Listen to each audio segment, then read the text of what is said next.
Donald Trump realizes that he's screwed up big time. I mean, he's screwed his entire administration up with how it's handled South Korea.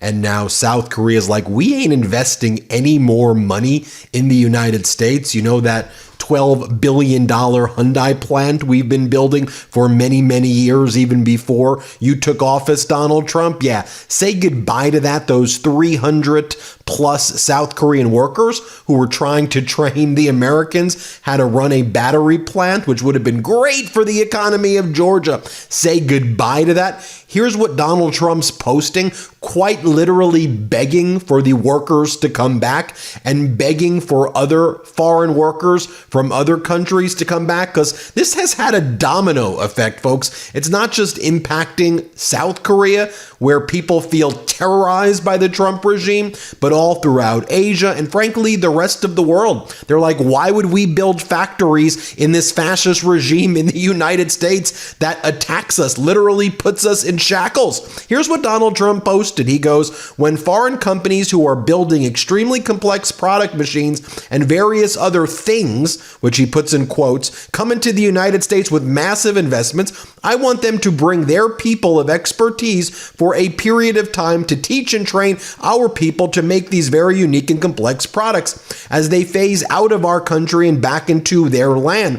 If we didn't do this, all of that massive investment will never come in the first place. Chips, semiconductors, computer chips, trains, and so many other products that we have to learn from others how to make, or in many cases, relearn because we used to be great at it, but not anymore. For example, shipbuilding, where we used to build a ship a day, and now we barely build a ship a year. I don't want to frighten off or disincentivize investment into America by outside countries or companies. We welcome them. We welcome their employees, and we are willing to proudly say we will learn from them and do even better than them at their own game sometime into the not too distant future. And if that wasn't enough right there, then the White House account reposted Donald Trump's post, and then they wrote, we don't want to frighten or disincentivize them. I get it. You don't want to frighten them. But when you have masked ICE agents roll up on them and disappear them and treat them like war criminals, yeah,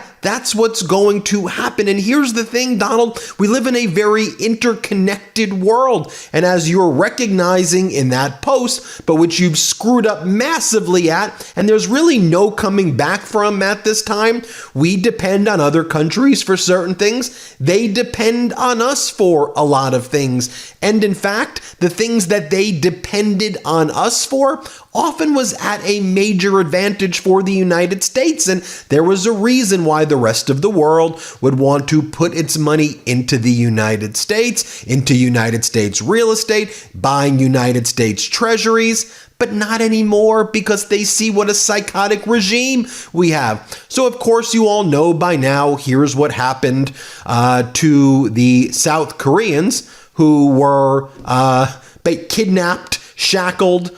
This was an image of them being shackled. Here, play this clip.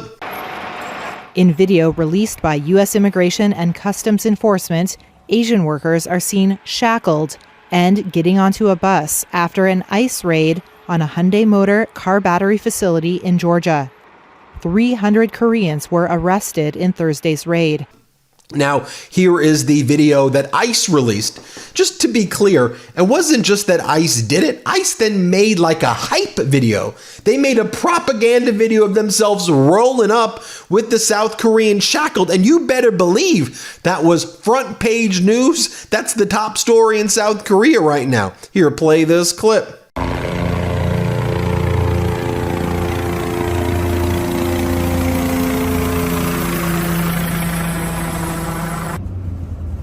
GSP in position, north side.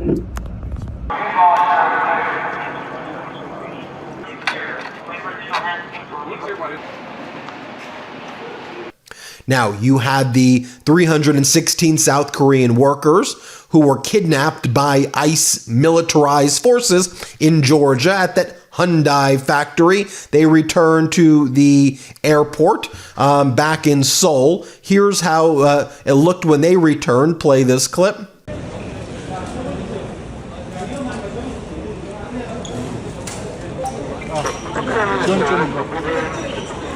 Just to hear some of the voices as well from the wives of some of the kidnapped workers and some of the kidnapped workers, let's play this clip right here. 그렇게 남아서 일하고 싶은 사람은 없었을 것 같아요. Nobody is going to stay and work when it's like this. 다음에도 다 같이 나갈까라는 생각도 좀 들기도 하고. After this situation, we considered leaving our jobs. 굳이 I don't know how the visa will work next time, and there will be some people who need to go there, but I have to think about it. 해봐야 되겠습니다.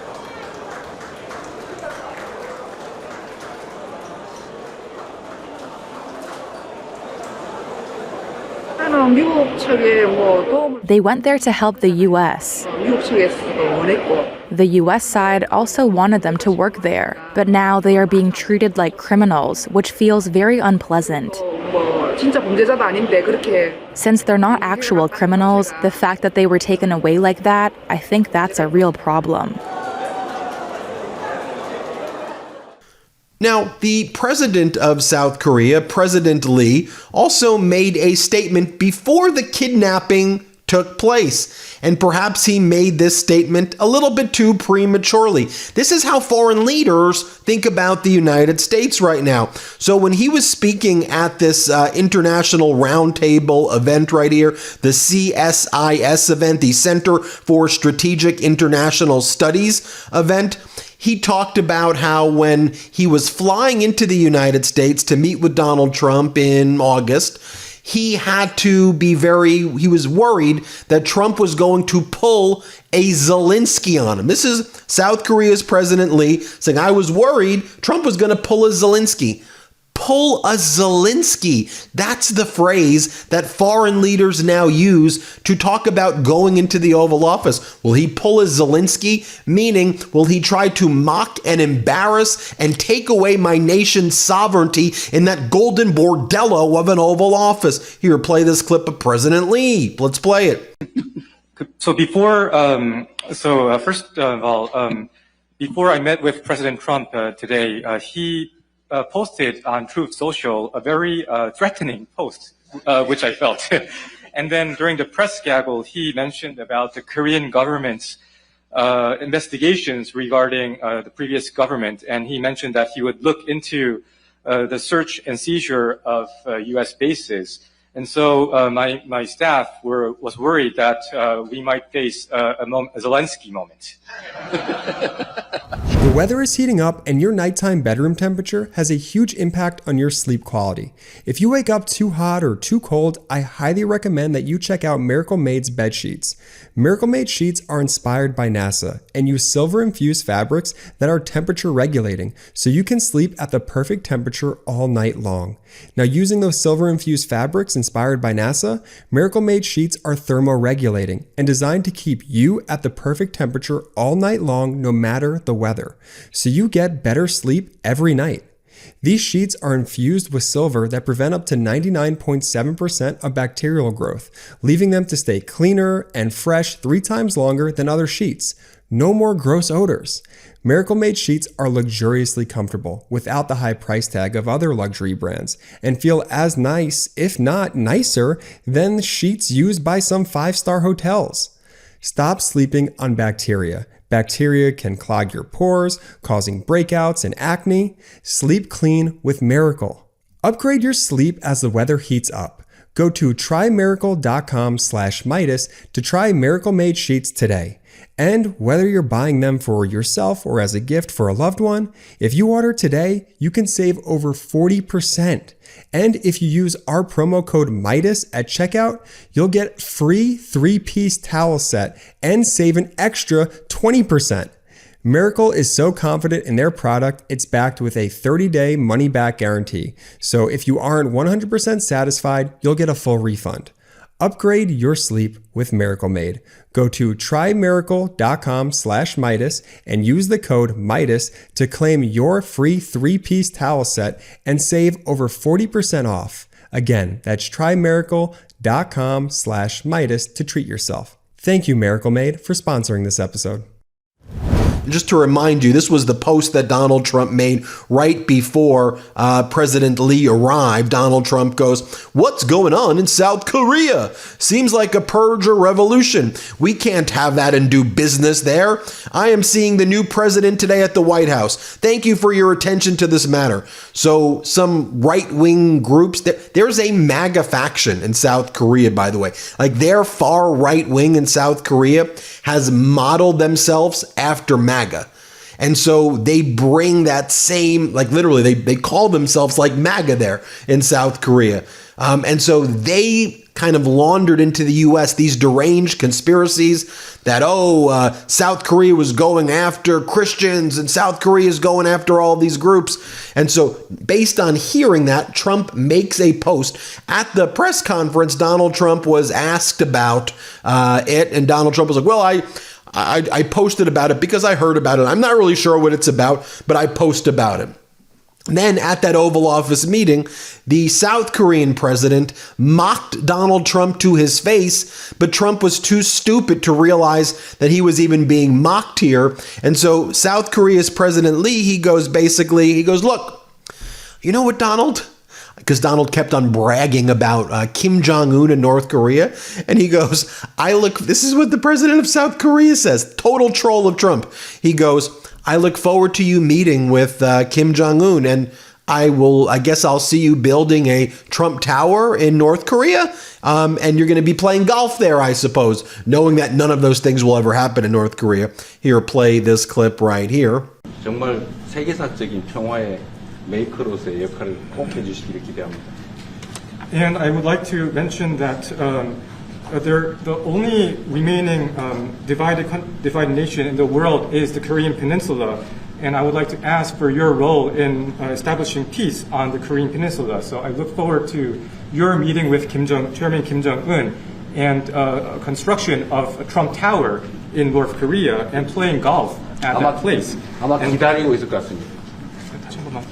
기다리고 있을 것 같습니다. So I believe he will be waiting for you.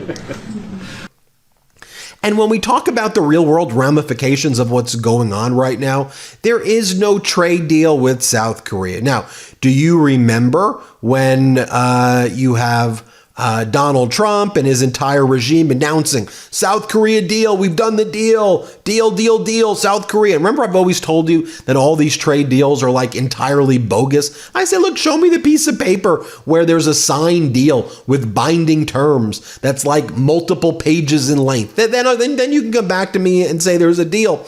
But you have Howard Lutnick saying South Korea deal not signed, paperwork remains. South Korea must decide to accept deal or face harsh penalties, to face tariffs. We will not give them any flexibility like Japan, Howard Lutnick says. This is how you're trying to court them back? Are you kidding me? And then U.S. Commerce Secretary Howard Lutnick, he basically admits that there was no deal struck when he was confronted with it on CNBC. Let's play the clip. To the point on Hyundai, so is the Korea trade deal in jeopardy now? Well, the Koreans didn't sign when the president was in, right? The president came in, you remember that? He came to the White House. Notice how we didn't talk about trade? Because he didn't sign the piece of paper. I mean, the devil is in the details always. Well, I think they saw the Japanese now, so there's no flexibility, right? The Japanese signed the contract. The Koreans either accept that deal or pay the tariffs. Black and white. Pay the tariffs or accept the deal. But has the immigration raid led to more tension there about? I think you're going to see President Trump go out and address that. He knows that to build these great factories, we need leadership of people who've built them before if he wants to do it fast. So I think he's going to make a deal with the different countries that when they want to build big here, he'll find a way to get their workers proper work visas, meaning short-term work visas, train Americans, and then head home. I think the president is very clear. I think you're going to see an ABC from him. A, you come in, B, you train Americans, and C, you head on home. And finally, you have Donald Trump threatening the sovereignty of South Korea. Donald Trump's like, because we have American troops in South Korea, I would like for you to give us ownership of your land. We would like to own your land, South Korea. Think about what the people in South, you want to own our land? The hell are you talking about? This is what he's done with Denmark and Greenland. This is what he said to Canada. And also, he is a chicken, S-H-I, you know what I'm about to say as well when it comes down to it. Instead, he has the Navy raiding fishing boats off the coast of Venezuela, a tuna fishing boat the other day off of Venezuela. Oh, and then he has the military bomb fishing boat, which Trump said had 11 people moving cocaine from Tren de Aragua. How do you know they weren't trafficking innocent people if there were 11? But who were they? We still don't get to know who the hell these people are. Anyway, here's Donald Trump saying that he wants the South Korean land. Let's play it. South Korea. Would you reduce the number of forces in South Korea so that the United States could have more flexibility in the region? Would you consider reducing the number of U.S. forces in South Korea so that the United States can have more flexibility? Well, I don't want to say that now because we've been friends and we're friends. And look, we have a lot of people over there. We have over 40,000 troops in South Korea. As you know, South Korea agreed to pay for that during my last term. And then when Biden came in, they complained to Biden that I wasn't a nice person. And he agreed not to pay. He gave up billions of dollars. We were getting paid billions of dollars. But then Biden ended that for whatever reason. It's unbelievable that he did. But we have a very good relationship militarily. They would say, but we gave you land. I said, no, you didn't. You lease us land. There's a big difference between giving and leasing. And maybe one of the things I'd like to do is ask them to give us ownership of the land where we have the big fort. You know, we spent a lot of money building a fort. And there was a contribution made by South Korea. But I would like to see if we could get rid of the lease and get ownership of the land where we have a massive military base. Well, there you have it, folks. Let me know what you think. Hit subscribe. Big trouble in South Korea. Big trouble in Asia for the United States. Big trouble, frankly, across the world. I showed you yesterday those data points. Portugal, no F-35s. They're going for the Rafale. They're going for France's Rafale fighter jets. Most of Europe is saying, we don't want them F-35s no more. You had Denmark buying the air defense system from a Franco-Italian company, not the Patriot system. America is losing billions of dollars as a result of this Trump regime. Thanks for watching. Hit subscribe. Let's get to 6 million subscribers. Thanks for watching. Be sure to add the MeidasTouch podcast on Apple Podcasts, Spotify, or wherever you get your podcasts for new updates every single day.